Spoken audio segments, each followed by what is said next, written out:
Previous class के videos upload हो गए थे। आई गेस आपको नोटिफिकेशन आता है या आपने चेक किए होंगे। Sir okay. नोटिफिकेशन आया था। ओके। सर मेरे को तो अभी एक्सेस भी नहीं मिला, ना कोई अभी तक पेमेंट के अलावा कोई मेल भी नहीं है अभी तक मेरे को तो। सुनील, मैं आपको इतने दिन से एक ही चीज कह रहा हूँ कि आप ऐप जब डाउनलोड करेंगे, आप ऐप में अपनी उस रजिस्टर्ड ईमेल आईडी से लॉगिन करेंगे। जैसे ही लॉगिन करेंगे, आप मूव करेंगे अपने माय कोर्सेज वाले पार्ट पे। जैसे ही आप माय कोर्सेज वाले पार्ट पे मूव करेंगे, आपको वहां पे दिख जाएगा digital marketing morning class. I guess बाकी सबको। सर मैंने मतलब मैं ऑलरेडी काफी टाइम से, महीने 2 महीने से इसमें एनरोल हूँ। मेरे वहां पर जो जो मेल आईडी मैंने आपको यहाँ वो पर शेयर। वो ऐप आप यहाँ पे रिफ्रेश करो, अनइंस्टॉल करके इंस्टॉल करो, क्योंकि हाँ कल आपको मैंने ट्राई अपडेट नहीं किया था हुआ है। सर, उसमें मतलब जैसे ही मैंने माई कोर्स वापस उसमें जाता हूँ तो वापस पेमेंट का ऑप्शन आता है। तो फिर आप ऐसा करो, मेरे को आज का दिन दो, मैं मेरी टीम को बोलता हूँ आपसे कांटेक्ट करेगी। हाँ मैंने सिम मैम को बोला था, उन्होंने कहा कि हो जाएगा हो जाएगा। मैं आज बात करता हूँ। ओके। ठीक है सर। अब सबसे मेन चीज जो मैंने कल आपको बोली थी, दैट वाज कि आपको किस पे रिसर्च करनी है, सर्च इंजन वर्किंग पे। आई गेस मैंने सबसे पहले पहले कल आपको इसी पे बोला था, सर्च इंजन वर्किंग पे आपको रिसर्च करनी है। सर्च इंजन वर्किंग के बाद आज का हमारा एजेंडा है कि एसईओ में क्या क्या पार्ट्स होते हैं, क्या क्या चीजें होती है, उस पे हमें डिस्कशन करना। ओके। तो अब अगर मैं सर्च इंजन वर्किंग की बात करूं, तो उसके लिए मेरे पास एक छोटी सी पीपीटी भी है, तो हम इसको भी गो थ्रू कर लेते हैं कि इसमें क्या क्या पार्ट्स हैं। ओके। सबसे पहले पहले सर्च इंजन क्या है, तो मैंने कल भी बोला था कि एक सॉफ्टवेयर प्रोग्राम्स है जिनको डिजाइन किया गया है, जिनका सोल ऑब्जेक्टिव ये है कि सोल ऑब्जेक्टिव सिंपल सा ये है कि यूजर्स को क्वेरी पे रिजल्ट्स बताना, यूजर्स को कुछ वेब रिजल्ट्स बताना। मान लो मेरी कोई क्वेरी है, मान लो मेरी क्वेरी है कि लेट्स से स्किन हॉस्पिटल, या skin hospital in Ahmedabad, skin hospital in Jaipur, या स्किन क्लिनिक इन जयपुर, या डेंटल क्लिनिक इन जयपुर, या कुछ भी मेरी कोई क्वेरी है। तो उस क्वेरी पे मुझे जो रिजल्ट्स मिलते हैं, वो रिजल्ट्स सर्च इंजन प्रोवाइड करता है। तो अब ये प्रोवाइड करने के पीछे एक बहुत बड़ा सॉफ्टवेयर है सर्च इंजन, जो जिसके थ्रू ये प्रोवाइड करता है। अब बात करेंगे कि सर्च इंजन काम कैसे करता है, क्योंकि सर्च इंजन तो हमें समझ में आ गया कि एक सॉफ्टवेयर है। वो सॉफ्टवेयर गूगल ने बनाया, जिस कंपनी ने भी बनाया, जिस कंपनी का भी सर्च इंजन है, उससे हमें क्या करना, हमें तो उसका फंक्शन पता है कि हम उसमें कुछ भी क्वेरी डालते हैं और उस क्वेरी के बेसिस पे हमें रिजल्ट मिलते हैं। पर हमारा मेन पार्ट ये है कि हम ये समझें कि सर्च इंजन की वर्किंग का प्रोसेस क्या है, सर्च इंजन काम कैसे करता है। ये हमारा सोल ऑब्जेक्टिव है। अब ये भी हम क्यों समझ रहे हैं, ये भी सोचने वाली बात है। भाई अगर सर्च इंजन जब तक काम कैसे करता है हमें ये नहीं पता, हम कैसे सोच सकते हैं कि हम सर्च इंजन पे हमारी वेबसाइट को टॉप पे लाएंगे। एग्री और not agree? Yes sir. Yes. I hope everyone is with me. Okay. तो यस। सिंपल सी बात है कि अगर सर्च इंजन की वर्किंग समझनी है, तो सर्च इंजन की वर्किंग को हमने 3 स्टेजेस में डिवाइड किया है। सर्च इंजन बेसिकली आपको रिजल्ट्स शो करने में काफी सारी प्रिपरेशन करता है, उसका एक प्रोसेस है। उस प्रोसेस को हमने 3 स्टेज में डिवाइड किया है, that is crawling, indexing and ranking. आप चाहें तो लिख सकते हैं, सिंपल सी बात है, 3 स्टेज हैं। First stage is crawling, second is indexing, third is ranking. Crawling, indexing and ranking, simple सा प्रोसेस है, कोई बहुत ज्यादा सोचने वाली बात नहीं है। अब ये बात है कि क्रॉलिंग क्या होता है, इंडेक्सिंग तो आपको नाम से ही समझ में आ रहा है कि इंडेक्स करना। रैंकिंग क्या होता है, आई गेस रैंकिंग भी सबको क्लियर होगा। अब मुद्दे की बात ये आती है, सबसे पहले पहले क्रॉलिंग क्या है, तो मैं आपको बताऊं। सर्च इंजन, सिंपल सी बात है कि जितने भी ये वेब रिजल्ट्स हैं, अगर हम वेब रिजल्ट्स की बात करें, मतलब वेबसाइट्स, इतना वेबसाइट्स का डेटा सर्च इंजन के पास कैसे आता होगा। तो सिंपल सी बात है, सर्च इंजन का कोई तो सॉफ्टवेयर होगा जो वेब ऑल मतलब वर्ल्ड वाइड वेब पे या जितना भी इंटरनेट पे सारी वेबसाइट्स को स्कैन करता होगा कि अच्छा ये वेबसाइट म्यूजिक की वेबसाइट है, ये वेबसाइट बिजनेस से रिलेटेड वेबसाइट है, ये वेबसाइट कोचिंग इंस्टीट्यूट से रिलेटेड वेबसाइट है, ये वेबसाइट हॉस्पिटल से रिलेटेड है, ये वेबसाइट क्लिनिक से रिलेटेड है, ये वेबसाइट कार सर्विसेज से रिलेटेड है, ये वेबसाइट ट्रैवल से रिलेटेड है। ये सारा पार्ट कैसे करता होगा सर्च इंजन, आपकी जितनी भी वेबसाइट्स है, मैं कहता हूँ 100 करोड़ वेबसाइट्स है, उनको स्कैन तो करता होगा। अब ये उनका इंटरनल पार्ट है कि उन्होंने हर लोकेशन वाइज स्कैनर्स लगा रखे हैं या कैसे लगा रखे हैं, क्योंकि स्कैन तो करता होगा तभी तो उसके पास इतना डेटा आता होगा कि भाई हाँ ये इतनी सारी वेबसाइट्स है। तो जो सबसे पहला पार्ट है, जो ये स्कैन करने वाला प्रोसेस, इसको हम बोलते हैं क्रॉलिंग। क्योंकि सर्च इंजन में जनरली जो सर्च इंजन के जो सॉफ्टवेयर हैं, जो मैं कहूँ कि स्कैनर्स होते हैं, उन स्कैनर्स को टेक्निकल टर्म में हम क्रॉलर्स भी बोलते हैं। क्या बोलते हैं? टेक्निकल टर्म में क्रॉलर। स्कैन तो मतलब ये हो गया कि किसी भी चीज को स्कैन करना, स्कैनिंग करना, हम एक जनरल आइडियोलॉजी में यूज करते हैं। लेकिन अगर टेक्निकली मैं बात करूं तो वो स्कैन करने के प्रोसेस को क्या कहते हैं? क्रॉलिंग। क्या कहते हैं? क्रॉलिंग। अब ये क्रॉलिंग करता कौन है? सर्च इंजन के क्रॉलर्स। तो यहाँ पे मैंने ये मेंशन किया, search engine have number of computer programs that are responsible for finding information that is publicly available on internet. जितने भी इंफॉर्मेशन पब्लिकली अवेलेबल है वो फाइंड करने के लिए सर्च इंजन के पास कंप्यूटर प्रोग्राम्स हैं, और इन्हीं प्रोग्राम्स को हम क्या कहते हैं? क्रॉलर्स। अब ये प्रोग्राम क्या करते हैं? वेबसाइट्स की लिस्ट बनाते हैं, फिर एक एक पेज को विजिट करते हैं, और एक एक पेज का structure, type of content, content का मीनिंग क्या है, कब क्रिएट हुआ, इस तरह की सारी इंफॉर्मेशन निकालते हैं। मैंने कल आपको गूगल के 2 वीडियोस देखने को बोला था, आपने कि कौन कौन ऐसे हैं जिसने दोनों वीडियो देखे हैं? एक सबसे पुराना वाला और एक नया वाला। पुराना वाला मिल गया, देखा, नया वाला नहीं मिला। ओके। और कोई है? हरप्रीत, आपने देखा? मंजीत, राहुल, आप सबने क्या किया? देखा आपने कल? देखो, अगर आप, मैं आपको फ्रैंकली बताऊं, अगर आप ऐसे करोगे तो जितनी एनर्जी या जितना आप अपना वो डाउन करोगे, उतना फिर मेरी तरफ से भी कंटेंट डिलीवरी में वो टेक्निकलिटी नहीं आ पाएगी जो मैं चाहता हूं कि आपको मैं उस लेवल पे ट्रेन करूं। मैं आपको डेली बेसिस पे अगर कुछ कुछ टास्क दे रहा हूँ एवरी डे, और एवरी डे मैं 1 या 2 टास्क देता हूँ, बहुत ज्यादा नहीं देता हूँ, तो अगर आप उस पे भी मतलब प्रॉपरली नहीं कर रहे हैं तो सिंपल सी बात है, फिर मैं कहूंगा यार जब नहीं कर रहे हैं तो मैं भी बहुत ज्यादा नहीं दे पाऊंगा। क्योंकि आप उस लेवल पे ही नहीं पहुंचे तो मैं नेक्स्ट लेवल वाला काम कैसे दूं आपको? तो थोड़ा सा प्लीज उस चीज पे सोचिए सब। बिकॉज अगर हम यहाँ पे हैं तो, और आप फीस भी पे कर रहे हैं, मैं भी डेली 2 आवर्स अपने स्केड्यूल से आपको दे रहा हूँ, आप भी यहाँ पे 2 आवर्स अपना जो पूरे दिन का टाइम है उसमें से स्पेंड कर रहे हैं। तो 2 आवर्स के अलावा अगर आप एटलीस्ट 1 घंटा और घर पे काम कर लेंगे ना, तो आपका पूरा ये प्रॉपरली अच्छे से होगा। नहीं तो मेरे पास काफी स्टूडेंट्स आते हैं, सर हम इस ट्रेनिंग इंस्टीट्यूट में गए, हम यहाँ गए, वहाँ गए, लेकिन कुछ नहीं हुआ, ये नहीं हुआ, वो नहीं हुआ। अब जैसे अभी जस्ट हमारे बैच में अभी हरप्रीत ने बताया कि she has gone somewhere also, जहाँ पे उन्होंने शायद ट्रेनिंग ली थी। बट अगर कहीं और पे ट्रेनिंग ली थी और आप यहाँ पे भी हो, तो दैट मीन्स कि शायद वहाँ पे उन्होंने ट्रेनिंग प्रॉपर नहीं दी, या फिर ये हो सकता है कंटेंट की क्वालिटी नहीं दी, या फिर ये है कि हम इतना टाइम नहीं दे पाए। आई डोंट नो आप किसके साथ क्या केस रहा होता है, हरप्रीत प्लीज उसको पर्सनली मत लेना, लेकिन मैंने काफी सारे स्टूडेंट्स को ऐसे देखा है। इसीलिए मैं आपको सजेस्ट करूंगा कि जो जो मैं आपको बता रहा हूँ, और हर चीज नेक्स्ट डे से रिलेटेड होगी। मैं एंड में बताता हूँ कि भाई ये टास्क आप कर लेना, तो वो नेक्स्ट डे से रिलेटेड है। अगर आप वो नहीं कर पाओगे तो आपको भी दिक्कत होगी समझने में। ठीक है?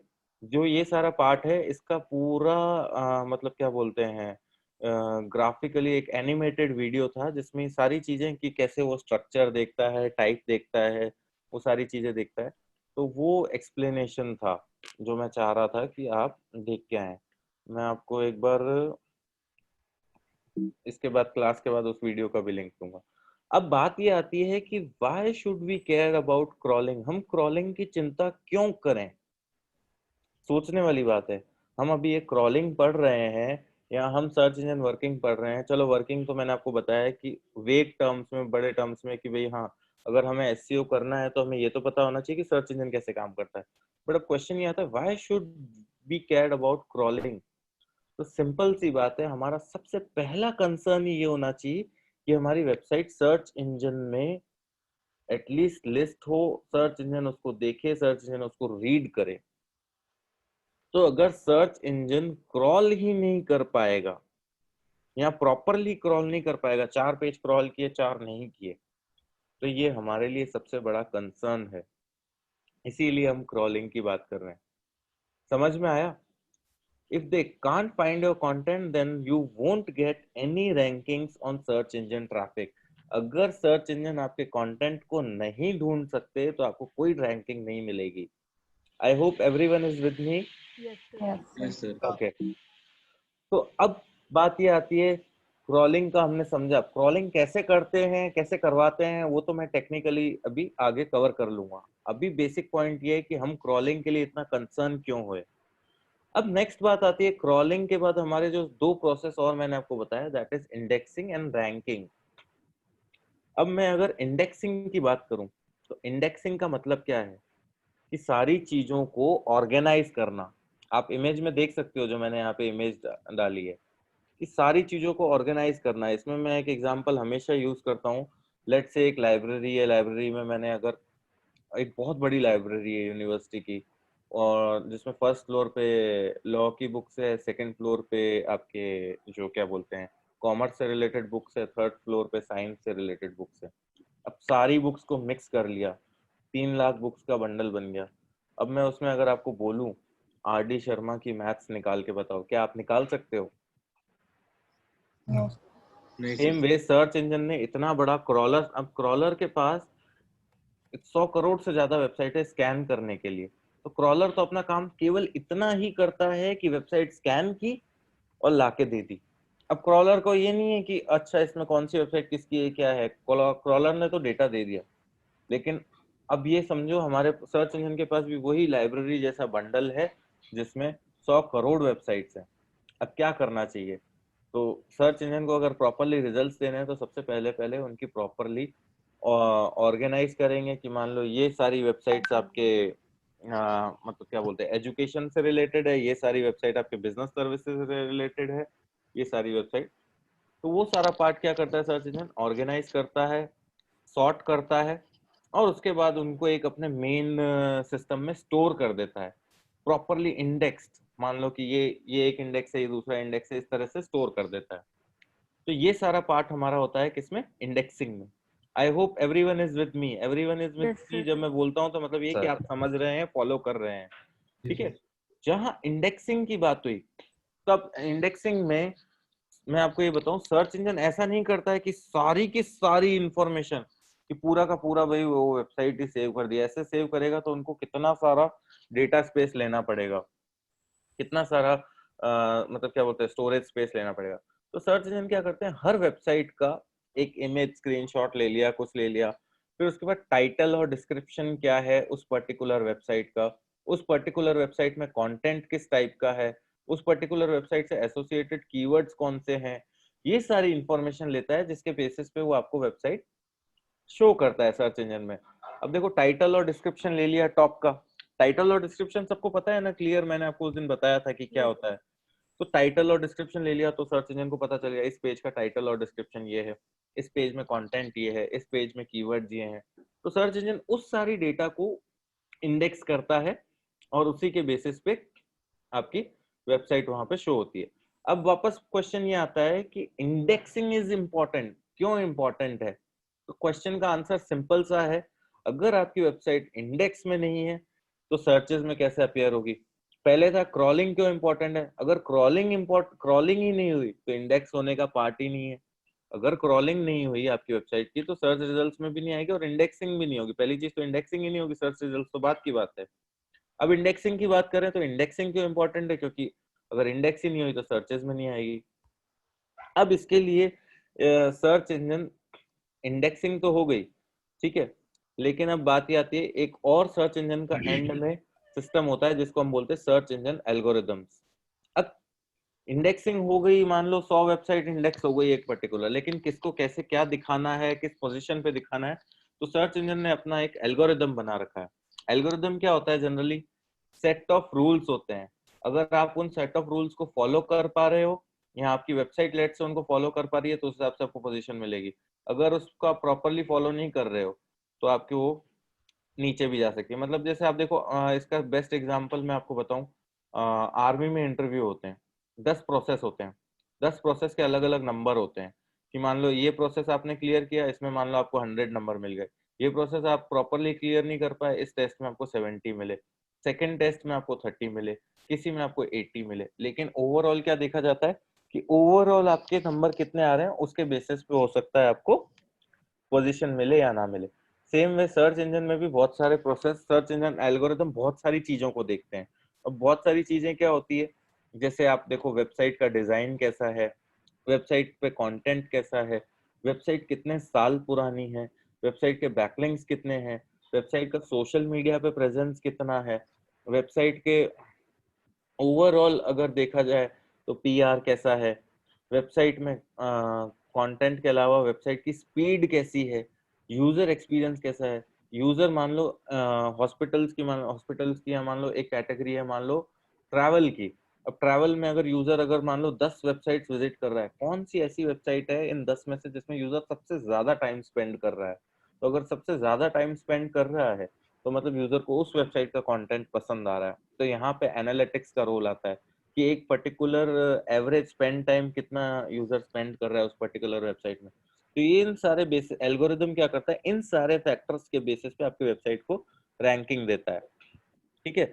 अब एल्गोरिदम का ओवरऑल ये तो मैंने आपको इंटरनल प्रोसेस बताया, मोटा मोटा ऊपर से प्रोसेस क्या रहता है, यूजर की क्वेरी को एनालाइज करना, मैचिंग पेजेस निकालना और यूजर को रिजल्ट दे देना। अब ये चीज मैं अभी आपको आगे एक्सप्लेन करूंगा। अब रैंकिंग एल्गोरिदम रूल है, तो रैंकिंग एल्गोरिदम रूल में गूगल 255 प्लस रूल्स को अपने अकाउंट में लेता है एक पर्टिकुलर पेज को रैंक करने में। लेकिन गूगल ये रूल्स किसी को बताता नहीं है कि भाई पूरे एग्जैक्ट 255 अगर गूगल बता दे और सब लोग फॉलो कर लें तो फिर तो सब फर्स्ट पे आ जाएंगे। तो इसीलिए गूगल कुछ कुछ जो इम्पोर्टेंट रूल्स हैं, जैसे अब हम ऑन पेज करते हैं, टाइटल ऑप्टिमाइज करते हैं, स्पीड ऑप्टिमाइज करते हैं, मोबाइल ऑप्टिमाइजेशन करते हैं, तो ये कुछ कुछ रूल्स जो हमें पता है या कुछ कुछ स्टैंडर्ड्स हमें पता है, उन्हीं को हम एसईओ कह रहे हैं। लेकिन ओवरऑल अगर देखा जाए तो 255 प्लस रूल्स है। लेकिन बात ये भी है, अगर 255 प्लस रूल्स को समझिए आप, 255 प्लस रूल्स को आप ये देखिए कि अगर हम एक एक रूल को करने लगे ऑप्टिमाइज तो फिर हमारे लिए भी टफ हो जाएगा, हम भी कंफ्यूज होंगे, सिंपल सी बात है। लेकिन अगर हमने इन 255 रूल्स को फर्दर डिवाइड कर दिया एक पर्टिकुलर हेड्स में, मान लो 100 रूल इसमें, 100 रूल उसमें, 100 रूल इसमें, तो हमारे लिए थोड़ा सा इजी हो जाएगा। वो मैं आपको आगे समझाऊंगा जो मैं आपको एसईओ का ओवरव्यू दूंगा। लेकिन अभी आपको analyse user query, crawling, indexing और रैंकिंग वाला प्रोसेस समझ में आया? आई होप सबको समझ में आया जो पार्ट्स मैंने एक्सप्लेन किए, क्रॉलिंग, इंडेक्सिंग एंड रैंकिंग। अब यहाँ पे मैंने एक इलस्ट्रेशन दे रखा है, एक मतलब ऐसा ये है कि आपके समझने के लिए। अब इस इलस्ट्रेशन में आप देखो, यहाँ पे यूजर है, आपको दिख रहा है सबको? Yes sir. ओके, तो यहाँ पे आप देखोगे नीचे इधर यूजर बैठा है, शो रिजल्ट सेंड क्वेरी में। ठीक है, इसने क्वेरी भेजी। अब यहाँ पे कोई भी सर्च इंजन हो सकता है, गूगल है, एओएल है, अल्टा विस्टा है, लुक स्मार्ट है, एमएसएन है, डॉकपाइल है, नेटस्केप है, स्प्लट है, बीबीसी, इतने सारे ये सर्च इंजन हैं। ओके, अब इनके लिए सबके लिए क्या सिस्टम रहता है, तो यहाँ पे आप देखो ये क्रॉलर और स्पाइडर है, ये पूरा आपका इंटरनेट है, वर्ल्ड वाइड वेब, जहाँ पे ये सारे जितने भी वेबसाइट्स के सोर्स कोड हैं, डेटा, उनको स्कैन करते जा रहा है। दिख रहा है यहाँ से? Yes sir. तो ये एक पार्ट है। अब जब क्रॉलर ने स्कैन कर दिया, उसका काम खत्म हो गया, उसके बाद उसको कोई मतलब नहीं कि डेटा क्या है कैसे है, वो सीधा सीधा एक लोकल सर्वर में डेटा स्टोर कर देगा। जो मैंने आपको कहा ना, पूरा बंच इसने स्टोर कर दिया वेबसाइट्स के डेटा का। अब उसके बाद नेक्स्ट आता है इंडेक्सर का रोल। इंडेक्सर क्या करता है, सारी वेबसाइट्स को कैटेगरीज में डिवाइड करता है। आप देखो कैटेगरी 1, कैटेगरी 2, कैटेगरी 1, कैटेगरी 2, ऐसे बहुत सारी, कैटेगरी 3, कैटेगरी 4, ये आपको नीचे इलस्ट्रेशन में दिख रहा होगा। ठीक है, फिर उसके बाद ये सारा डेटा कैटेगरीज में इंडेक्स होके एक मेन सर्वर में स्टोर हो जाता है। कहाँ स्टोर हो जाता है? मेन सर्वर में। अब जैसे ही मेन सर्वर में स्टोर हो गया, उसके बाद क्या है, रैंकिंग एल्गोरिदम सारा डेटा कलेक्ट करता है, देखता है अच्छा ये है सारा, और इसके बेसिस पे इनको रैंकिंग प्रोवाइड करता है। क्या करता है, जैसे ये इंडेक्स कर रहा है, उसके बाद रैंकिंग एल्गोरिदम सारे जो डेटा है उसके बेसिस पे रैंकिंग कर रहा है। अब बात ये आती है, यूजर यहाँ से क्वेरी डालता है, रैंकिंग एल्गोरिदम के पास रिक्वेस्ट जाती है और यूजर को वापस उसका रिजल्ट मिल जाता है। ये पूरा सर्च इंजन वर्किंग का प्रोसेस है। जो मैंने आपको कल वीडियो बोला था देखने को, उन्होंने भी इसमें और अच्छे इलस्ट्रेशन लेवल पे आपको एक्सप्लेन किया होगा। आई गेस यहाँ तक क्लियर है, आपको Yes, समझ sir. में आया सर्च इंजन वर्किंग का प्रोसेस। Yes, sir. अब सर्च इंजन वर्किंग का प्रोसेस हमें समझ में आया, तो अब मुझे ये बताओ एसईओ के लिए क्यों जरूरी था सर्च इंजन वर्किंग का प्रोसेस। अभी तक आपने समझा, अब मैं देखना चाहता हूँ कि आप मुझे उसका आंसर दो। Firstly I am expecting answer from Shipra. Yes Shipra बताओ। सर एसईओ के थ्रू अपन अपनी वेबसाइट को इंडेक्स करवाएंगे, ओके तब भी कोई भी यूजर कोई सर्च करेगा तो वो क्रॉलर जो है वो अपनी साइट को कहीं ना कहीं वो रीड करेगा और वो इंडेक्सिंग के थ्रू सर्च इंजन पे शो नहीं, होगी। मैं ये पूछ रहा हूँ एसईओ के लिए हमारा सर्च इंजन वर्किंग समझना क्यों जरूरी है, आपको क्या लगता है? सर मैं बताऊं? यस बताओ। अच्छा आप बताओ। सर क्योंकि एसईओ हम करते हैं रैंकिंग और विजिबिलिटी के लिए। यस तो जब सबसे पहले अगर हम ये वर्किंग ही नहीं समझेंगे तो हम रैंकिंग और विजिबिलिटी लाएंगे कैसे कि क्रॉलर कैसे काम कर रहा है, वो कैसे इंडेक्स कर रहा है पेज को। तो जब तक अगर हम डिटेल में अगर इसको समझ लेंगे कि क्रॉलिंग कैसे हो रही है तो तभी हम अपनी रैंकिंग और विजिबिलिटी उसको ला पाएंगे एसईओ के जरिए। ओके परफेक्ट है। इसमें बस ये है कि क्रॉलर कौन कौन से पॉइंट्स पे फोकस कर रहा है, वही पॉइंट्स को ऑप्टिमाइज करना या ठीक करना, या क्रॉलर जिस तरह से चाहता है, सर्च इंजन जिस तरह से चाहते हैं, या यूजर्स जिस तरह से चाहते हैं उस तरह से अपने सारे एलिमेंट्स को ऑप्टिमाइज करना। इसीलिए हम ये स्टडी कर रहे हैं। आई होप सबको क्लियर इससे मिल गया होगा। Yes. हाँ यस जी, यस। यस ठीक है। अब जहां सर्च इंजन वर्किंग हमें समझ में आ गई, तो नेक्स्ट एजेंडा आता है कि हम आगे क्या करें। How to start. How to start how to start में मेरा क्वेश्चन ये है कि what is the first process. चलो अब हमें एसईओ करना है। मान लो मेरे पास कोई क्लाइंट आता है, सबसे पहले क्लाइंट आता है और क्लाइंट मुझे बोलता है एसईओ करना है।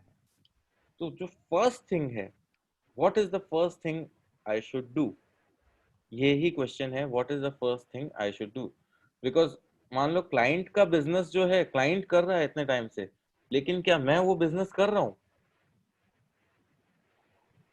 नो मैं सर। वो बिजनेस नहीं कर रहा हूँ। जब तक मैं वो बिजनेस नहीं कर रहा हूँ तो मुझे उसके बारे में एटलीस्ट इंफॉर्मेशन तो निकालनी पड़ेगी, तभी मैं एसईओ कर पाऊंगा, नहीं तो मैं एसईओ कैसे करूंगा? है कि नहीं? Yes sir. तो what is the first process? तो फर्स्ट प्रोसेस अगर हम एसईओ की बात करें तो दैट इज बिजनेस एनालिसिस। अब बिजनेस एनालिसिस में सब कुछ आ सकता है, योर ओन वेबसाइट एनालिसिस, फिर उसके बाद योर कॉम्पिटिटर्स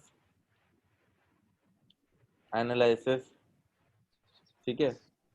फिर उसके बाद आपकी स्ट्रैटेजी स्ट्रैटेजी कह सकते हैं, या सबसे पहले इसके बाद आप ये कह सकते हो your goals analysis. What is your actual goal? SEO करने के पीछे हमारा गोल क्या है? क्या हमारा गोल ट्रैफिक है? ठीक है। क्या हमारा गोल लीड्स हैं? क्या है हमारा एक्चुअल गोल? क्या हमारा गोल लीड्स है? क्या हमारा गोल ये है कि क्लिक्स? हमारा गोल क्या है? वो गोल एनालिसिस करना भी बहुत जरूरी है। अब मैं जहाँ बिजनेस एनालिसिस की बात करूँ, अभी जनरली अगर मैं किसी से भी पूछता हूँ आज के टाइम में एसईओ स्टार्ट करने, एसईओ क्या करते हैं एसईओ में, सब सिंपल सा आंसर देते हैं, ऑन पेज और ऑफ पेज।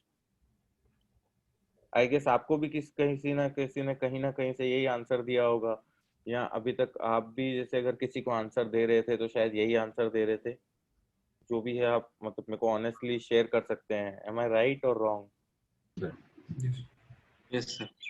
तो अब बात ये आती है कि हमें ये समझना पड़ेगा, और मैंने आपसे एक क्वेश्चन और पूछा था जो अब मैं स्टार्ट करना चाहूँ, कि कोई भी एसईओ प्रोजेक्ट के लिए आपको क्या लगता है क्या कॉस्ट होनी चाहिए, क्या कॉस्ट लेते हैं जनरली? सर वो तो पर मंथ का पे करते हैं ना, जैसे 20। हाँ, पर मंथ का रहता है। पर मंथ की फिर भी वो क्या कॉस्ट रहती है आपके अंदाज से? आप मेरे को अपने अंदाज से बता दो। मान लो कि कोई वेबसाइट है मुझे जिसको किसी ने 20,000 25,000 ऐसा मतलब दिया था वो और तो। एटलीस्ट ढंग से करें तो 50,000 तो कोई ना कोई लेगा। I feel it maybe depends upon the number of keywords you work on. Let's say 10 keywords.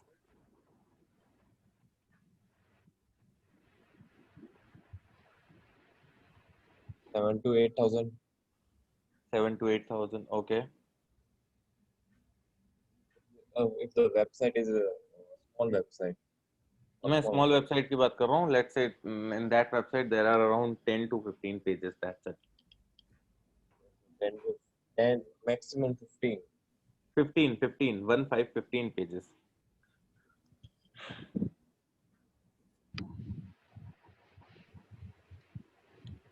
Okay आप चलो बताओ अब तो, हमको कुछ पता नहीं है वैसे भी। चलो कोई बात नहीं, इस पे ज्यादा टाइम नहीं वेस्ट करते हैं। मैं आपको एक सिंपल सा अभी मैंने किसी क्लाइंट के लिए पीपीटी बनाई थी। हम जनरली आज की डेट में कहीं बाहर की ऐसी ऐसी कंपनीज हैं जो आज के टाइम में क्या करती है कि आपसे सर्विसेज लेती है, लेकिन उन सर्विसेज में पूरा उनका ही ब्रांडिंग होती है, उन्हीं का नाम होता है। These are called as white label solutions, जो आज के टाइम में काफी चलता है। हम यहाँ पे इंडिया में बैठ के केवल उनको सर्विसेज देते हैं।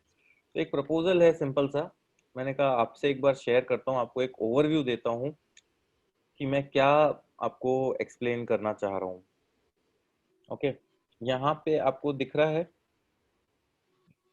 Yes, sir. ओके, इस वेबसाइट के लिए एसईओ भी हम ही करते हैं, ठीक है। और ये एक छोटा सा प्रपोजल है, इस पे हम 2 मिनट देंगे, इसको ओवरव्यू लेंगे। सबसे पहले पहले हमने क्या किया यहाँ पे, optimize your website for local searches. आप अपनी वेबसाइट को ऑप्टिमाइज करें, ठीक है।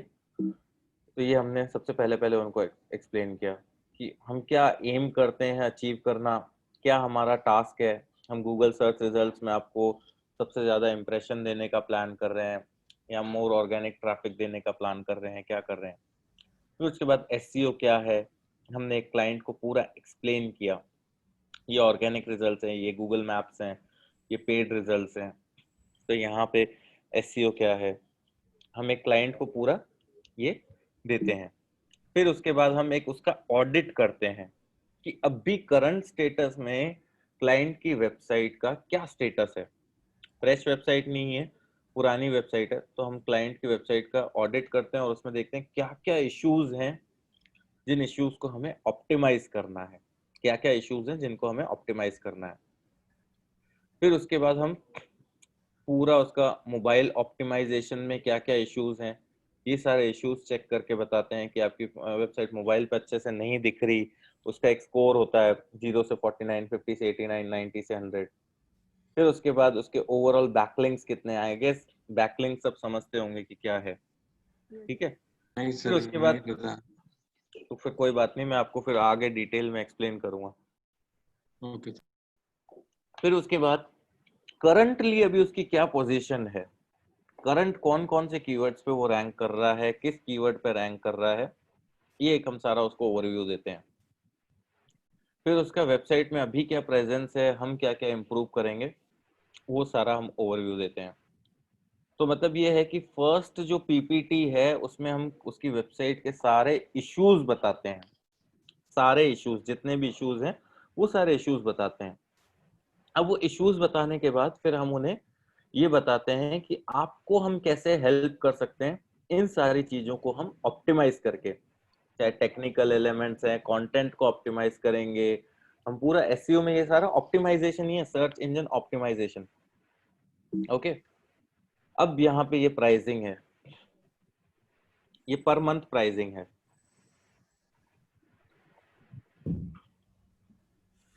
अच्छा, ये यूएस डॉलर से या ऑस्ट्रेलियन डॉलर से? ये ऑस्ट्रेलियन डॉलर है,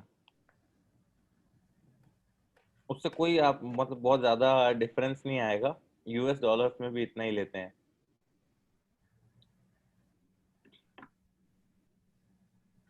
तो आप सोच के देखो, ये एक वेबसाइट है जिसमें केवल 10 से 15 पेजेस हैं, ठीक है, उसका पर मंथ चार्ज इतना भी हो सकता है, और मार्केट में लोग 7,000 8,000 में भी काम कर रहे हैं।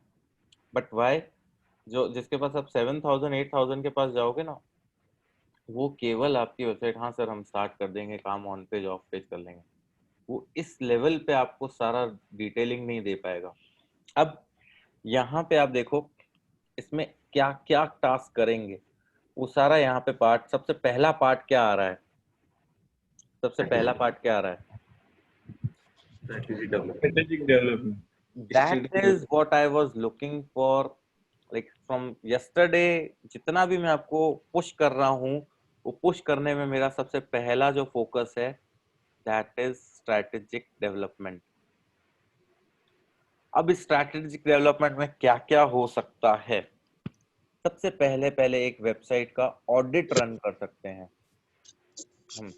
ये सारी चीजें मैं आपको एक्सप्लेन करूंगा, वेबसाइट ऑडिट कैसे रन करते हैं, सब चीजें कैसे रन करते हैं, लेकिन आपको ये सारी चीजें पहले कुछ बेसिक लेवल पे क्लियर होनी चाहिए कि होता क्या क्या है। तो यहाँ पे सबसे पहला जो पार्ट था, जो मैंने आपको कहा, स्ट्रैटेजी पे फोकस करते हैं, जिसमें हम एक वेबसाइट का ऑडिट करेंगे। ऑडिट करने के लिए टूल्स होते हैं, वो टूल्स हमें बताएंगे कि वेबसाइट में क्या क्या इश्यूज हैं। अगर आप किसी क्लाइंट से प्रोजेक्ट लेना चाहते हो, जनरली वो कहीं और से एसईओ करा रहा है, तो हम जाके क्या बोलेंगे कि आपकी वेबसाइट में ये गलतियां हैं, क्या आपने चेक किए कभी? आई hope everyone is with me, everyone is getting my point. Yes sir. तो सबसे पहला पार्ट ये है कि हम एक वेबसाइट ऑडिट रन करेंगे, क्लाइंट को बोलेंगे ये गलतियां हैं, क्या आपके वो चेक नहीं कर रहे हैं या आप नहीं कर रहे हैं वो पार्ट। तो ये पार्ट आता है स्ट्रैटेजिक डेवलपमेंट। जब हमने स्ट्रैटेजिक डेवलपमेंट कंप्लीट कर लिया, तो अब बात आता है कि हाँ वेबसाइट को रैंक करवाना है। जहाँ रैंक करवाना है तो हम क्या करेंगे, हम हमारे कॉम्पिटिटर्स को देखेंगे और कीवर्ड रिसर्च करेंगे कि कॉम्पिटिटर्स कौन कौन से कीवर्ड पे रैंक कर रहे हैं, और कौन कौन से कीवर्ड्स हो सकते हैं। तो हमारे कॉम्पिटिटर्स के कीवर्ड और हम जो रिसर्च कर रहे हैं वो सारे कीवर्ड, तो वो सेकंड फेज में होगा, जिसमें हम कीवर्ड रिसर्च और कॉम्पिटिटर एनालिसिस करेंगे। जहां आपने ये पार्ट कर लिया, तो नेक्स्ट पार्ट आता है कि अब आपके बिजनेस गोल्स क्या हैं। क्या आपको अपने कॉम्पिटिटर के आसपास रैंक करना है, या आपको एक बार अभी रैंकिंग से ज्यादा बिजनेस लाने पे फोकस है, लीड्स पे फोकस है? वो सारा चीज हम ऑडिट करेंगे, वो सारा हम बिजनेस गोल्स समझेंगे।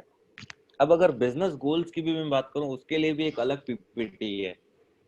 ये तो हो गई क्लाइंट की इनिशियल पीपीटी, जिसमें आप क्लाइंट को केवल भेज रहे हो, क्लाइंट से मिल रहे हो कि भैया प्रोजेक्ट हमें दे दे। जैसे ही क्लाइंट अगर प्रोजेक्ट देता है, तो मैं आपको बताऊं, ऑस्ट्रेलिया यूएस में हमें एक वेलकम पीपीटी और बना के भेजनी पड़ती है। वेलकम, अब क्लाइंट ऑनबोर्ड हो गया है, उसमें हम समझते हैं कि क्लाइंट के बिजनेस गोल्स क्या है, आपके कॉम्पिटिटर्स क्या है। That is the second meeting which we do, that is called as onboarding. नहीं, फर्स्ट वाला ऑनबोर्ड हो गया, सेकंड इज वेलकम। जबकि इंडिया में ऐसा कोई स्टैंडर्ड फॉलो नहीं होता। इंडिया में आप बोलो अभी एससीओ का एक प्री डिफाइंड पीपीटी बना हुआ है, वो भेजते हैं, नहीं तो वो भी नहीं भेजते, और बस कि हाँ स्टार्ट करो सर, ऑन पेज स्टार्ट कर लिया, ऑफ पेज स्टार्ट कर लिया, इतनी कोई बात ही नहीं करता। मैं आपको बाहर के स्टैंडर्ड्स के हिसाब से बता रहा हूँ बाहर क्या चलता है, ठीक है। फिर यहाँ पे हम एंड में आपका एक प्लग इन ऑडिट और मंथली प्रोजेक्ट प्लान करते हैं कि मंथली ओवरऑल प्रोजेक्ट में हम क्या क्या टास्क करेंगे। जब ये हो गया, स्ट्रैटेजी हमारा फाइनलाइज हो गया, तब हम आगे का काम स्टार्ट करते हैं, जो ये सारा काम है, जिसमें आप देखो यहाँ पे पेज स्पीड एरर्स हैं, गूगल सर्च कंसोल है, गूगल एनालिटिक्स इंटीग्रेशन है, क्रॉलिंग में अगर कुछ एरर्स आ रहे हैं उनको फिक्स करना, इंटरनल लिंकिंग को चेक करना, ये सारा पार्ट हम इसमें चेक करते हैं। तो आई होप सबको क्लियर हुआ होगा कि मैं क्या एक्सपेक्ट कर रहा हूँ आपसे, आपको किस लेवल पे ले जाना चाह रहा हूँ। फिर इसके बाद आप नेक्स्ट देखो यहाँ पे वीक 1, मंथ 2। यहाँ पे हमने सबसे पहले एक, अगर जैसे प्रोजेक्ट ऑनबोर्ड होता है, तो हम उसे एक डिजिटल प्रोजेक्ट मैनेजर असाइन करते हैं, फिर उसका पूरा सेटअप करते हैं। सेटअप करने के बाद हम, ये वेलकम ऑनबोर्ड वाला पार्ट है, जो वेलकमिंग पीपीटी मैं आपको बता रहा था, ये भी मेरे पास बनी हुई है, ये भी आपको बताऊंगा किसी दिन। और फिर उसके बाद स्ट्रैटेजी पे वर्क करना स्टार्ट करते हैं। इतना अगर आप मतलब, अब ये है कि आपको एसईओ के मतलब क्या 7-8 हजार चार्ज करने वाला लेवल पे रहना है, या फिर आपको मतलब एक ये है 30-40,000 एक हैंडसम अमाउंट पे जाना है। That is the first thing, जब अगर आप खुद का स्टार्ट करना चाह रहे हो। सेकंड थिंग, आपको अपनी एसईओ एग्जीक्यूटिव या डिजिटल मार्केटिंग जॉब में 10,000 15,000 वाला रहना है, या आपको 30-35,000 40,000 50,000, लिमिट से एंडलेस है, बहुत आगे तक जा सकते हो उसमें। तो अभी ये आपको डिसाइड करना है कि कौन सी क्वालिटी आप मेंटेन करना चाह रहे हो। ये भी एसईओ कर रहे हैं, वो भी एसईओ कर रहे हैं, वो भी जो कर रहे हैं उससे कम मेहनत ये कर रहे हैं, पर ये थोड़ा स्मार्ट गेम है। अब आपको स्मार्ट गेम में जाना है, कहाँ जाना है वो आपको डिसाइड करना है। तो हम वापस आते हैं हमारे पार्ट पे। तो हमारा पार्ट क्या आता है, सबसे पहला हमें हमारी ओन वेबसाइट को एनालाइज करना है, कॉम्पिटिटर्स को एनालाइज करना है, गोल एनालाइज करना है। ये हमारा पार्ट है। अभी तक जो मैंने समझाया है वो कितने लोगों को समझ में आया? यस सर, आ गया। क्या लगता है Sunil? Yes, yes sir. Okay. कोई कुछ क्वेश्चन पूछ रहा था? Chaitanya, were you asking something? No, it's okay. Just we got an overview of the strategy. Yeah, Yes. but you have to go inside and check how it yes, can. जो points हम SEO में cover करेंगे, जो points हम SEO में cover करेंगे, एक एक पे पूरा अपने को स्ट्रेटेजिकली जाना है, मूव करना है, ठीक है। अब मान लो यहाँ पे मैंने आपको वेबसाइट बनवाई। अब वेबसाइट के बाद जो नेक्स्ट हमें जो प्रोसेस स्टार्ट करना है, उसके लिए हमें एक वेबसाइट चाहिए। अब उस वेबसाइट की हम मतलब बिजनेस एनालिसिस करेंगे, उसकी स्ट्रेटजी पे फोकस करेंगे। लेकिन मैं ये देख रहा हूँ अभी आप में से किसी की भी वेबसाइट 100% रेडी नहीं है, या कोई ऐसा है जो नेक्स्ट 2-3 दिन में अपनी वेबसाइट को रेडी करे, तो हम उसी वेबसाइट को लेके अपना पूरा बिजनेस एनालिसिस ऑन पेज और सारा एसईओ का पार्ट मतलब प्लान करें। लेकिन ये है कि उसमें आपकी वेबसाइट एटलीस्ट 7 to 8 पेजेस होने चाहिए, ठीक है। अच्छा, मेरी खुद की कंपनी की वेबसाइट है। ओके, बताइए, आप मेरे को यूआरएल सेंड कीजिए। ओके, मैं टाइप करता हूँ। ऐसे तो इस app, okay.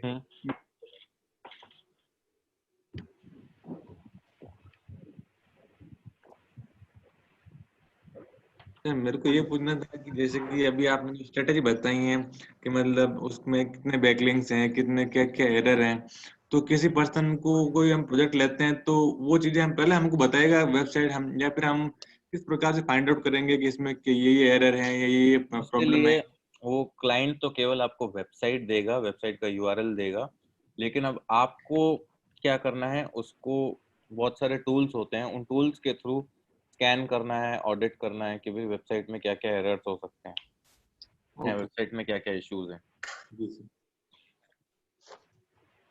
Okay, NACLOC, free time tracking app with expense management.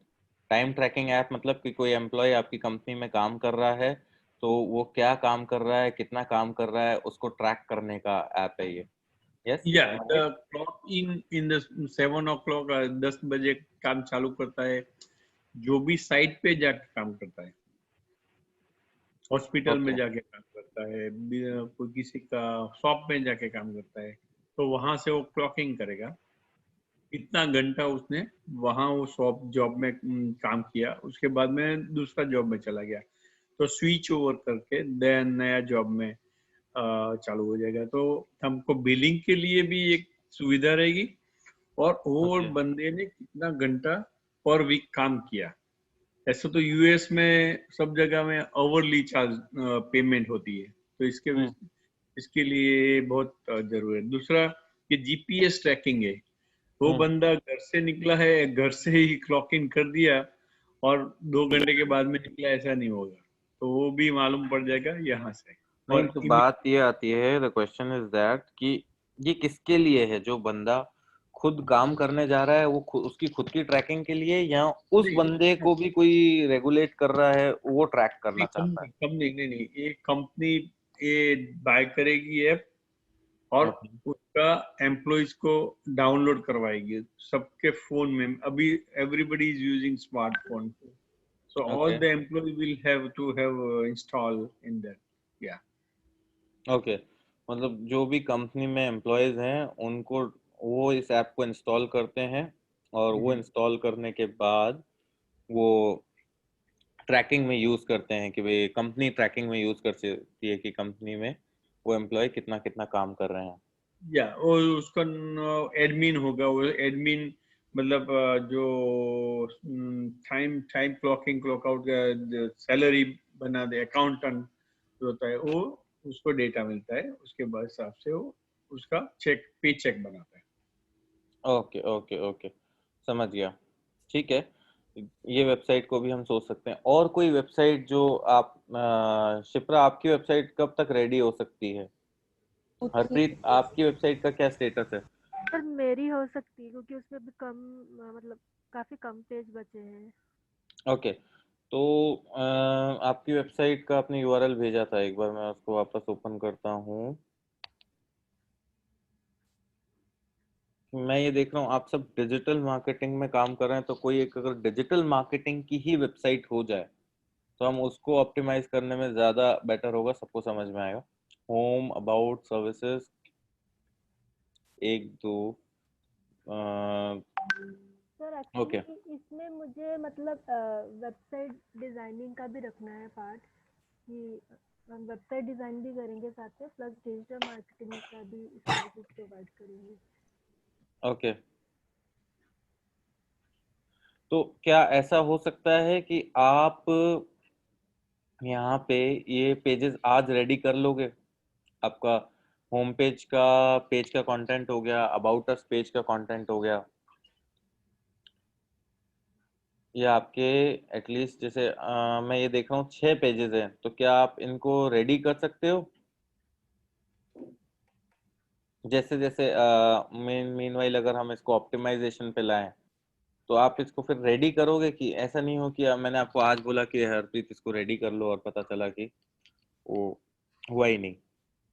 क्योंकि अगर जो भी वेबसाइट का प्रोजेक्ट हम लेंगे तो ये मान लो कि नेक्स्ट 15 डेज हो सकता है हम उसी पे काम करें। ठीक है सर। सर मगर ये कंटेंट तो मैंने ऐसे इधर उधर से नेट से ही लिया है, तो फिर वो कंटेंट सब चेंज होगा, वो आगे जैसे जैसे हम ऑप्टिमाइज करेंगे ना तो उसमें सारा चेंज होता जाएगा आगे। ठीक है सर। चलो, तो खाली तो मुझे पेजेस रेडी करने हैं। यस, तो आई गेस इसमें ये होगा कि ये डिजिटल मार्केटिंग वाली वेबसाइट हम ले रहे हैं, डिजिटल वर्ल्ड, तो इससे ये होगा कि आप लोग भी, जितने भी लोग हैं जो सबके सब डिजिटल मार्केटिंग से रिलेटेड वेबसाइट्स बना रहे हैं, तो आपको एक हेल्प हो जाएगी, आपको एक ओवरव्यू मिल जाएगा कि हमें क्या क्या करना है। क्लियर? सर मुझे ये भी पूछना था, ये तो फिलहाल मैंने ये सब डोमेन लेके किया है, बट मुझे डोमेन परचेज करना है। डोमेन परचेज करने के लिए यूआरएल बहुत इम्पोर्टेंट होता है, तो यूआरएल भी वो रिलेटेड होना चाहिए। तो मगर सर ये सब मतलब ऑलरेडी ऑक्युपाइड है ये सब डिजिटल वर्ल्ड। यूआरएल एग्जैक्टली और रिलेटेड नहीं होना चाहिए, पहले ये चीज लोग सोचते थे, लेकिन आज ऐसा कुछ भी नहीं है। आप अपना यूआरएल जो भी जैसे आप लेना चाहें आप ले सकते हैं, बहुत सारी कंपनी है। अब आज एक बात बताओ, WS क्यूबटेक का क्या मतलब है? सर वो कोई लेना वेबसाइट देना है? डिजिटल मार्केटिंग कुछ नाम आ रहा है उसमें? No sir. तो इसलिए आपको इतना नहीं सोचना, आपको एक प्रॉपर एक अच्छा सा क्रिएटिव यूआरएल अगर आप ले रहे हो तो। अब कल मैं एक क्रिएटिव कंपनी से मिला, क्रिएटिव डिजाइनर्स जहाँ पे उस कंपनी में काम करते हैं, तो मेरे को भी कुछ क्रिएटिव रिक्वायरमेंट्स थी, इसीलिए मेरी उनसे बात हुई। अब मैंने उनको कहा आपको आपकी कंपनी का नाम क्या है? कंपनी वालों ने बताया the big O, the big O, just O. तो आप कोई भी यूआरएल ले सकते हो, मैं शायद सर्च करूं,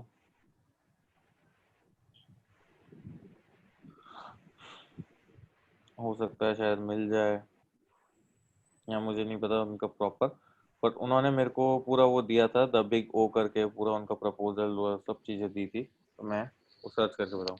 तो ओवरऑल बात ये है कि आप सोचो कि नहीं डिजिटल मार्केटिंग से रिलेटेड ही कोई यूआरएल होना चाहिए, तो वो जरूरी नहीं है। बट जो भी है आप आज के दिन में इसको फाइनलाइज कर लेना, क्योंकि आज मैं आपको बेसिक बिजनेस एनालिसिस बता रहा हूँ। कल से फिर परसों से फिर हो सकता है हम इस वेबसाइट पे अंदर इन्वॉल्व होके काम करें, तब हो सकता है कि हमें फिर टाइम नहीं मिलेगा कि हम इन चेंजेस को कर पाए।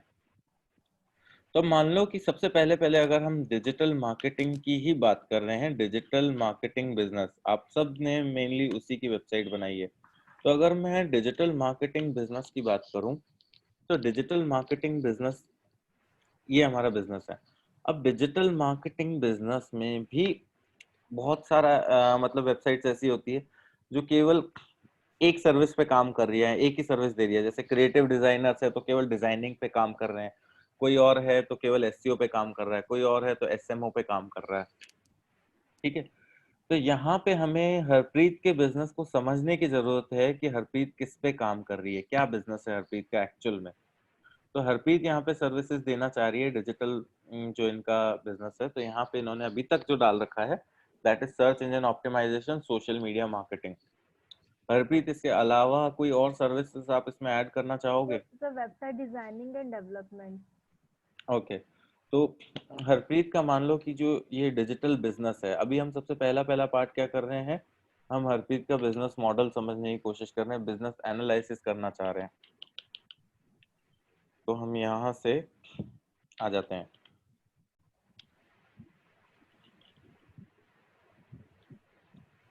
सबसे पहले पहले हम बात करेंगे हरप्रीत का डिजिटल बिजनेस है। अब डिजिटल बिजनेस में इन्होंने जैसे बताया क्या सर्विसेज देना चाह रही है, एसईओ, एसएमओ, वेबसाइट डिजाइनिंग,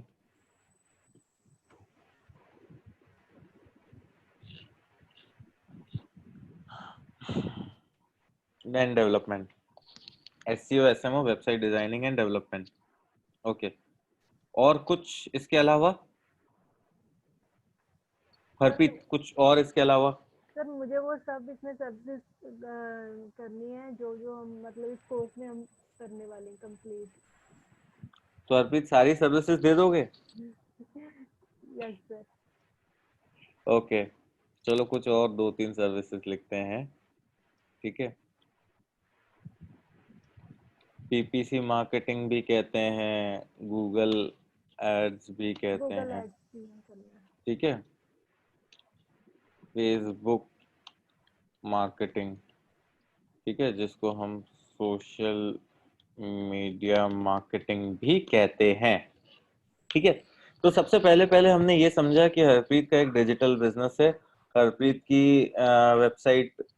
अब यहाँ पे जो नेक्स्ट पार्ट आता है that is what is the website URL. इसका भी एक प्री डिफाइंड एक्सेल स्ट्रक्चर है जो मैं आपसे शेयर करूंगा।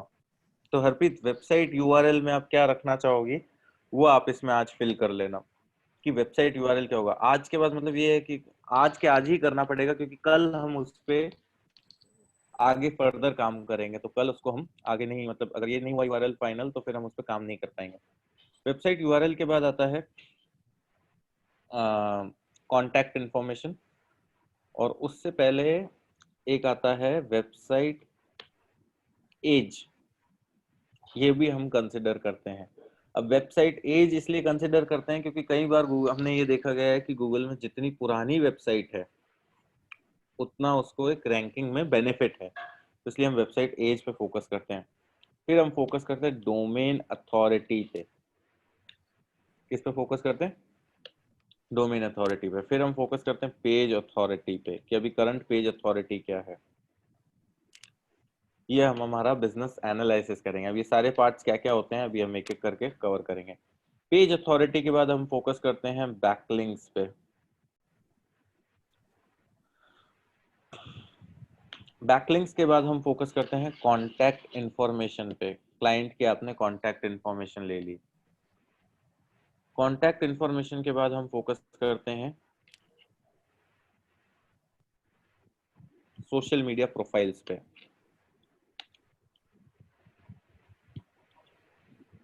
ये आपने सारी क्लाइंट की इंफॉर्मेशन ले ली। यहाँ तक कितने लोगों को पूरा क्लियर हो गया कि अब हमने बिजनेस एनालिसिस में क्या क्या किया?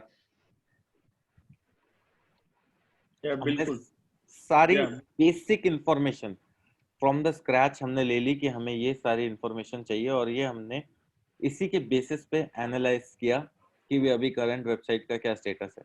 अब यहाँ पे मैं बात करूँ, सबसे पहले पहले तो हमने डिजिटल बिजनेस लिखा, ये हमारा टाइप ऑफ बिजनेस वाला पार्ट है।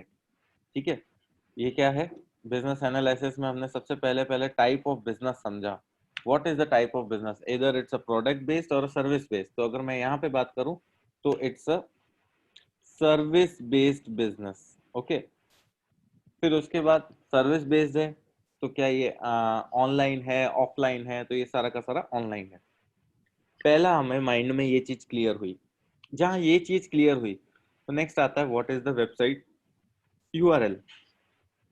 अब दो केसेस होते हैं, यहाँ तो वेबसाइट की क्लाइंट की एकदम नई है, फ्रेश है, तो वहां पे हम वेबसाइट एज लिख सकते हैं 0।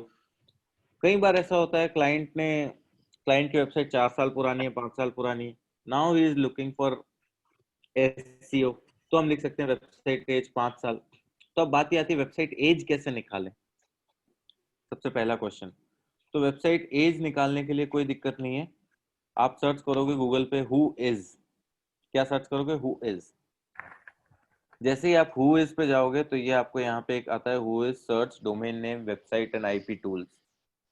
अब यहाँ पे मान लो कि आपको वेबसाइट का आपका जो यूआरएल है वो आपको यहाँ पे मेंशन करना है। जैसे मैंने यहाँ पे लिया नेकक्लॉक, और neckclock.com में मैंने यहाँ पे ये लिया। अब नेकक्लॉक में जैसे ही हमने ये लिया तो ये यहाँ पे आपको सारी चीजें बता देगा कि कहाँ से लिया हुआ है। बिग रॉक से लिया हुआ है, कब की वेबसाइट है, रजिस्टर्ड कब की, 2020 फरवरी में, फरवरी में आपकी ये वेबसाइट रेडी हुई, अपडेट हुई आपकी अप्रैल तक में, और ये आपकी एक्सपायर हो रही है 2022 में। क्लियर? तो इस तरह से आप यहाँ पे वेबसाइट एज में लिख सकते हो। मान लो यहाँ तो आप ऐसे लिखो रजिस्टर्ड ऑन, कि कब रजिस्टर्ड हुई भाई, तो कब रजिस्टर्ड हुई उसमें हमने ये एज लिख ली। और फिर उसके बाद अगर हम चाहें तो ये लिख सकते हैं 4 months ओल्ड या 6 years 4 months ओल्ड, जितनी आपकी वो है, तो हमने लिख दिया 4 months। अब वेबसाइट एज से हमें क्लियर हो गया, क्या क्लियर हुआ कि अभी हमारी वेबसाइट की क्या पोजीशन है। आगे हम कंपटीशन, जो कॉम्पिटिटर्स को एनालाइज करेंगे तो हम उनकी भी वेबसाइट एज देखेंगे कि उनकी वेबसाइट एज क्या है। उसके बेसिस पे हम आगे मूव करेंगे और देखेंगे कि अच्छा हाँ उनकी एज इतनी है, हमारी एज इतनी है, तो उनके पास एक प्लस फैक्टर है, लेकिन हमें अदर फैक्टर्स के थ्रू अपनी वेबसाइट को रैंक करवाना है। आई होप एवरीवन इज विद मी। ऐसा नहीं है कि बस मैं बोल रहा हूँ और आप एटलीस्ट थोड़ी देर के लिए अपने सबके वीडियोस ऑन कर लो, मेरे को कोई भी नहीं दिख रहा है। आई hope everyone is with me. Okay, फिर नेक्स्ट बात ये आती है कि अब यहाँ पे इतनी सारी वेबसाइट्स है, मैं कह रहा हूँ करोड़ ऑफ वेबसाइट्स हैं, तो कैसे हमें पता चले कि ये वेबसाइट की क्या पोजीशन है। तो मॉज करके एक टूल्स वाली कंपनी है, इंटरनेट टूल्स कंपनी है, जो डिजिटल मार्केटिंग टूल्स बनाती है, एसईओ से रिलेटेड टूल्स बनाती है। उन्होंने एक टर्म निकाला डोमेन अथॉरिटी। अब domain authority, what is domain authority exactly? तो उन्होंने कहा domain authority is an overall website score, की वेबसाइट ओवरऑल इंटरनेट पे कैसा परफॉर्म कर रही है, इसके बेसिस पे एक स्कोर देना स्टार्ट किया। 0 से 100 वो स्कोर है, और उन्होंने वो स्कोर देना स्टार्ट किया कि भाई मान लो अगर आपकी वेबसाइट का 25 स्कोर है तो आपकी 25 मतलब आपके वेबसाइट का स्कोर काफी लो है। 30 से 70 है, 30 से 70 के बीच में कहीं पे भी है तो एक एवरेज स्कोर है। ये मैं आपको बताता हूँ व्हाट इज डोमेन अथॉरिटी, तो आपको अच्छे से समझ में आएगा। अब हम क्या है, इंटरनेट पे जब भी एसईओ स्टार्ट करते हैं, प्रोजेक्ट स्टार्ट करते हैं, तो हम उसकी डोमेन अथॉरिटी चेक करते हैं। ठीक है, कि ओवरऑल वो सर्च इंजन पे कैसा परफॉर्म कर रही है, और कॉम्पिटिटर्स की जो वेबसाइट है उनकी डोमेन अथॉरिटी क्या है। तो यहाँ पे देखो what is domain authority is a search engine ranking score developed by Moz that predicts how well a website will rank on a search engine result page. A domain authority score ranges from 1 to 100 with higher scores corresponding to a greater ability to rank. मतलब क्या है, अगर मैं 10 competitor analyse कर रहा हूँ, एक competitor का स्कोर है 40, एक कॉम्पिटिटर का स्कोर है 70, एक कॉम्पिटिटर का स्कोर है 25, तो हमें ये पता चल जाएगा कि कौन सा कॉम्पिटिटर अच्छे से परफॉर्म कर रहा है। हम हर एक कॉम्पिटिटर के कोई वो 255 फैक्टर्स तो निकाल नहीं सकते कि अच्छा हाँ इनका टाइटल इतना अच्छे से ऑप्टिमाइज है, अच्छा हाँ इनके बैकलिंक्स ऑप्टिमाइज है। तो हम एक डोमेन अथॉरिटी स्कोर से देख सकते हैं कि कौन बहुत अच्छा परफॉर्म कर रहा है। समझ में आया मैं क्या कहना चाह रहा हूँ चैतन्य? आई Yes. Hope you got my point. Yeah. Shipra, Manjeet, Rahul, Jason. I will Yes, sir. I will Yes, check sir. my Yes, sir. competitor today. Okay, तो अब यहाँ पे आप देखो, जैसे मैंने यहाँ पे आप रीड कर सकते हो what is domain authority. Domain authority is a search engine ranking score. अब ये डोमेन अथॉरिटी, नाम से आप समझो डोमेन, डोमेन का मतलब क्या है, आपका जो डोमेन है, आपका जो डोमेन का मतलब क्या है, मान लो www.xyz.com, उस डोमेन का ओवरऑल रैंकिंग स्कोर, ओवरऑल वो इंटरनेट पे कैसा परफॉर्म कर रहा है। A domain authority score ranges from 0 to 100 with a higher score corresponding to a greater ability to rank. ठीक है, अब डोमेन अथॉरिटी काफी सारे फैक्टर्स को देखते हैं। अब फैक्टर्स क्या क्या हो सकते हैं, आपका वेबसाइट डिजाइन हो सकता है, वेबसाइट पे ट्रैफिक कितना है, वेबसाइट कितने कीवर्ड्स पे रैंक कर रही है, वेबसाइट की एज क्या है, वही जो मतलब समझो गूगल रैंकिंग में देखता है, तो वैसे के वैसे आप डोमेन अथॉरिटी में। अब डोमेन अथॉरिटी में मान लो अगर हमें चेक करना है, ठीक है, तो हम यहाँ पे मान लो कोई डोमेन डालते हैं, मान लो यही वाला डोमेन अभी हमने डाला है, नैकक्लॉक, यहाँ से लिया,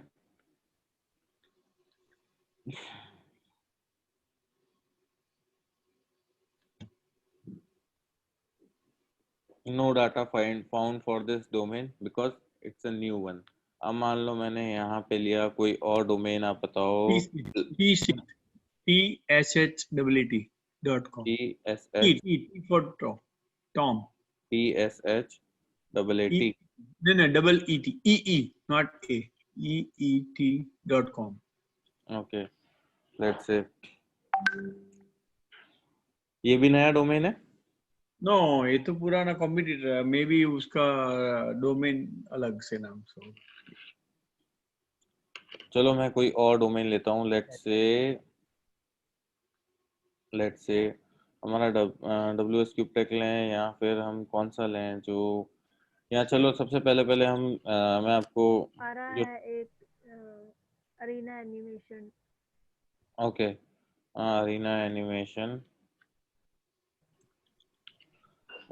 इस डोमेन को लेते हैं।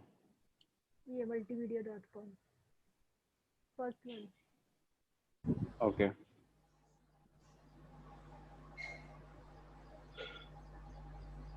अरीना के कितने सेंटर्स हैं?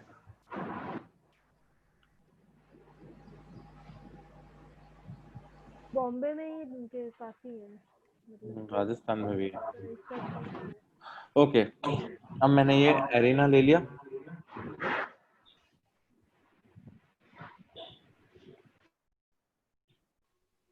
ओके, अब यहाँ पे आप देख सकते हो what is the domain authority 32। अब ये बैकलिंक्स बता रहा है 1.9 के बैकलिंक्स 286 कीवर्ड्स पे रैंक कर रही है। तो अगर हम यहाँ पे एरिना के कॉम्पिटिटर्स का डोमेन अथॉरिटी लें तो हमें क्लियर हो जाएगा कि वो कहाँ पे रैंक कर रहे हैं, ये कहाँ रैंक कर रहा है, उस बेसिस पे हम जज कर सकते हैं। यहाँ पे देखो, Arena Animation franchise Kolkata, Bangalore, multimedia, Arena Animation academy. Sir तो ये ये तो इनके ही हैं, सब फ्रेंचाइजी हैं ये तो सब। ये तो वो मैं कीवर्ड्स बता रहा हूँ कि इन कीवर्ड्स पे ओके। सर्च हो रहा है और इन कीवर्ड्स पे रैंक कर रही है। तो ओवरऑल कहने का मतलब ये है कि 32 डोमेन अथॉरिटी इतनी अच्छी वेबसाइट की, तो डोमेन अथॉरिटी अगर आपको मतलब अचीव करनी है तो दैट्स रियली टफ कि आप 45 डोमेन अथॉरिटी तक पहुंच पाओ, क्योंकि अच्छी अच्छी वेबसाइट्स को ये मतलब बहुत कहते हैं स्ट्रिक्ट नॉर्म्स हैं।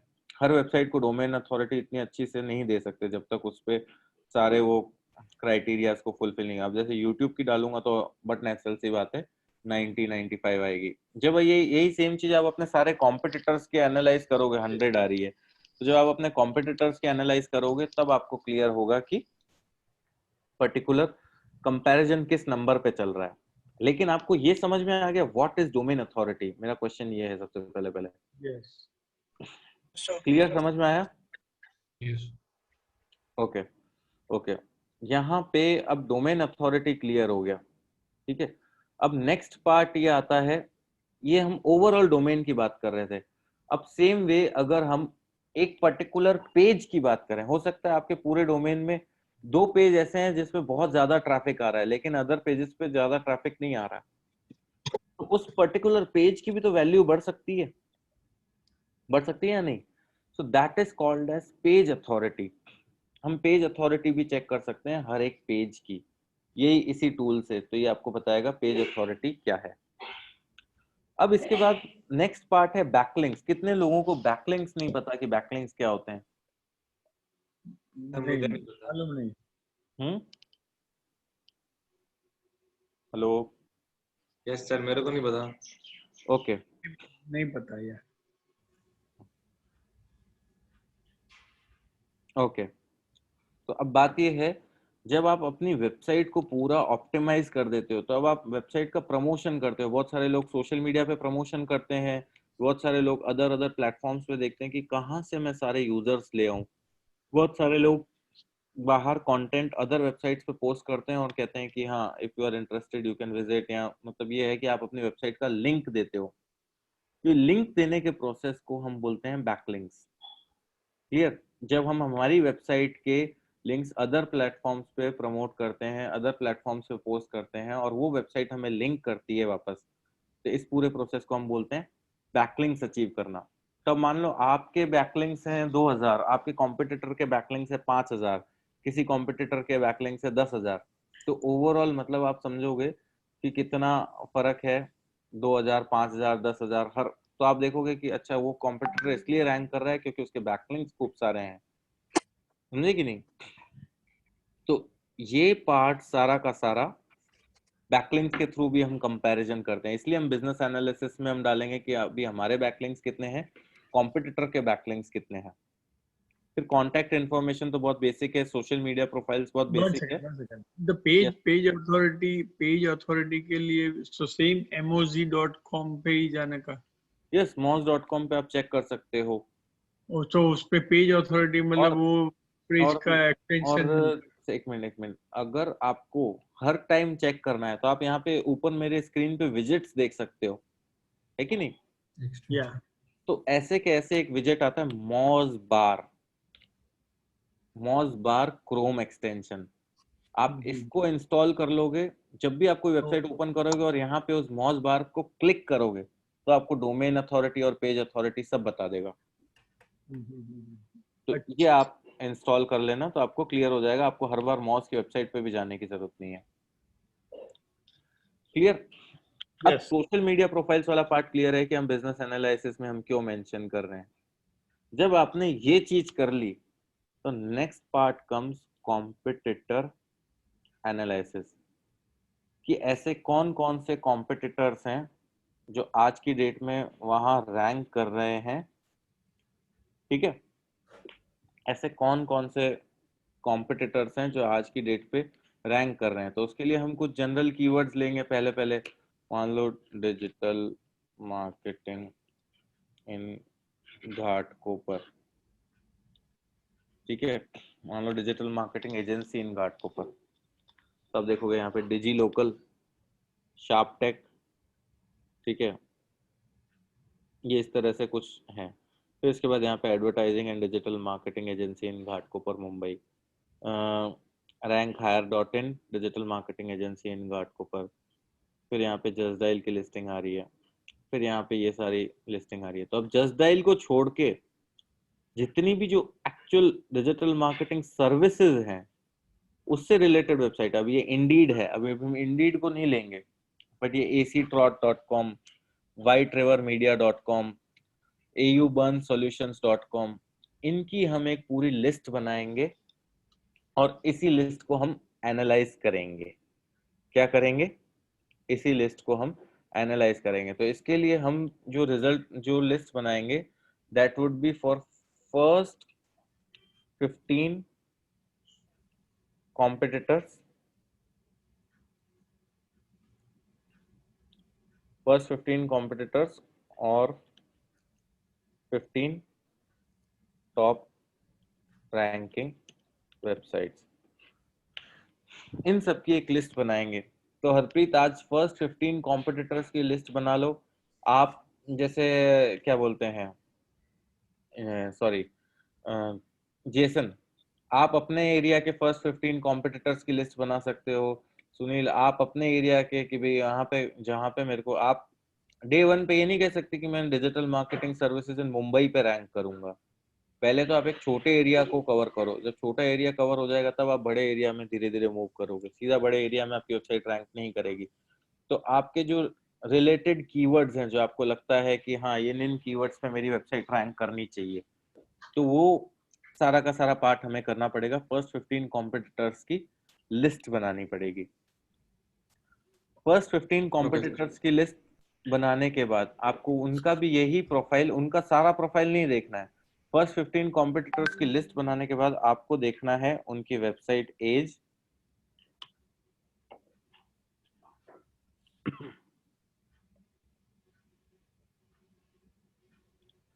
वेबसाइट एज के बाद आपको देखना है उनकी डोमेन अथॉरिटी,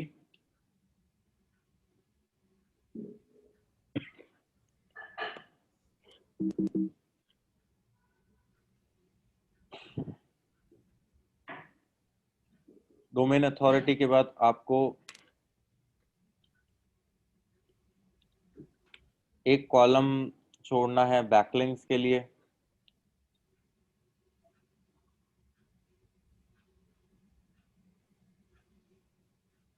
ठीक है, फिर आपको ये देखना है कि कौन कौन से कीवर्ड्स पे वो रैंक कर रही है, ranking keywords. How we can get the ये आप इनिशियली तो आज तो आप पहले गूगल पे सर्च करके देखोगे। मान लो डिजिटल मार्केटिंग एजेंसी के बाद एसईओ एजेंसी इन घाटकोपर, ये आप जो मैं यहाँ पे घाटकोपर बता रहा हूँ आप अपने अपने एरिया का लेके कर सकते हो।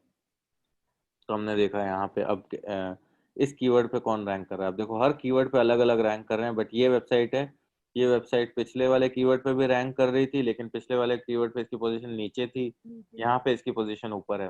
रैंक हायर पिछले वाले कीवर्ड पे ऊपर थी, इसकी पोजीशन यहाँ पे नीचे है।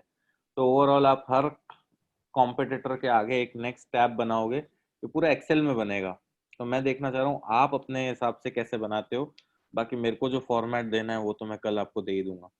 तो आपको रैंकिंग कीवर्ड्स लिखने हैं, मेंशन करने हैं पर्टिकुलर हर कॉम्पिटिटर्स के, कि भी इस कॉम्पिटिटर के कौन कौन से रैंकिंग कीवर्ड्स हैं और अदर कॉम्पिटिटर्स के कौन कौन से रैंकिंग कीवर्ड्स हैं। तो अब जो मैंने अभी तक ये क्लियर समझाया, किस किस को क्लियर है, किस किस को इस पे डाउट है? Sir, yes sir, if we can list our business in Just Dial and Indeed, अरे वो then, सब आगे आएगा, ऑफ पेज का पार्ट है, कोई दिक्कत नहीं है, उसको हम बाद में लिस्ट करेंगे। पहले नहीं तो sir, then what is the need for making a separate website? What is the need for making a separate website?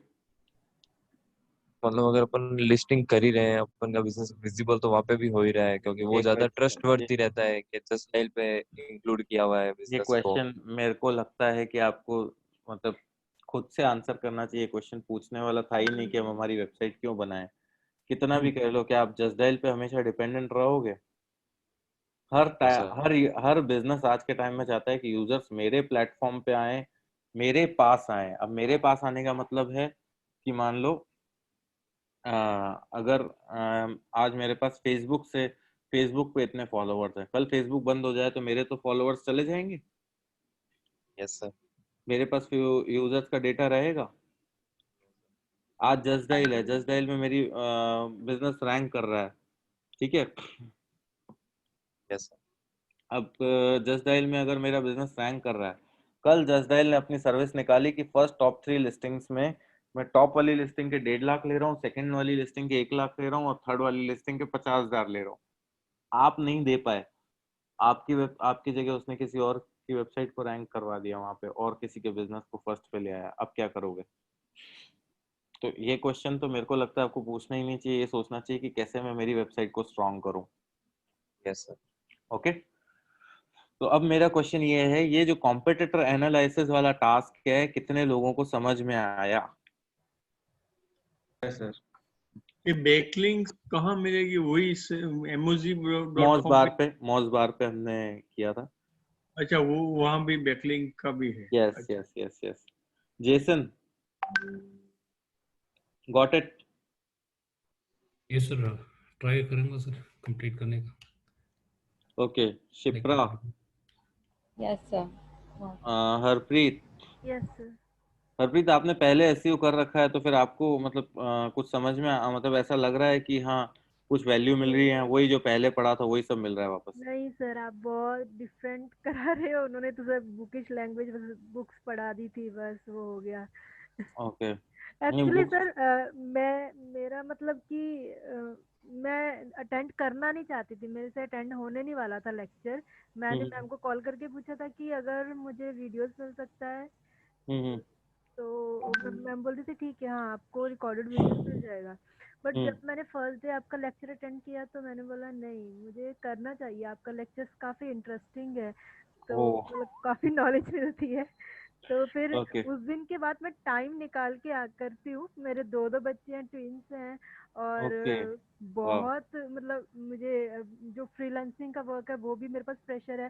Plus ये अरीना वालों ने भी मुझे लेक्चर्स दे रखे हैं वेबसाइट डिजाइनिंग डेवलपमेंट के, उनके मैं लेक्चर्स भी बीच में लेती हूँ। प्लस अभी आपको मालूम है कोविड के कारण कुछ मेड वगैरह नहीं घर पे, तो वो भी मैं वो तो सबसे बड़ा इश्यू है, मैं खुद परेशान हूँ उससे। तो इसलिए मैं आपका लेक्चर अटेंड करने के लिए स्पेशली मतलब रात को मैंने ये वेबसाइट अपना करने के लिए मैं 3 o'clock तक मैंने कंप्लीट किया, देन मैं सोई फिर वापस उठी। ओके, वाह, ग्रेट। तो सबका ये तो है, सबका ही हेक्टिक चल रहा है। तो जेसन, आप मुझे बताओ कि like I think you are working with some digital marketing company currently? No sir, I was working with a e-commerce company. Like, it okay, was Navadi. Now I left the job. So okay.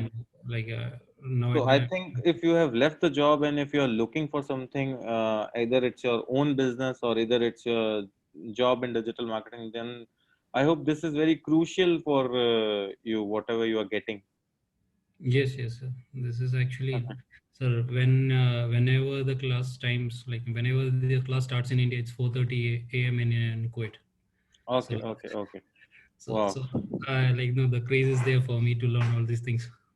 Okay, So सो मेरा, मैं आपको बता देता हूँ, मेरा objective उस दिन fulfil होगा जब मैं आपको पढ़ा रहा हूँ, उसके बाद आप उस पे इम्प्लीमेंटेशन करें। मेरा बस वही फोकस है कि आप उस पे इम्प्लीमेंटेशन करें। एंड आफ्टर इम्प्लीमेंटेशन, जब आप किसी भी कंपनी में जॉब के लिए जाएं, आप लिटरली अगर इन सारी चीजों को फॉलो करके आप अपने अंदर वो डालेंगे, आप जॉब के लिए जाएंगे। आप लिटरली कह रहा हूँ, मैं ये नहीं कह सकता, लेकिन 50 में 50 लोग एक तरफ होंगे, आप अकेले एक तरफ होंगे।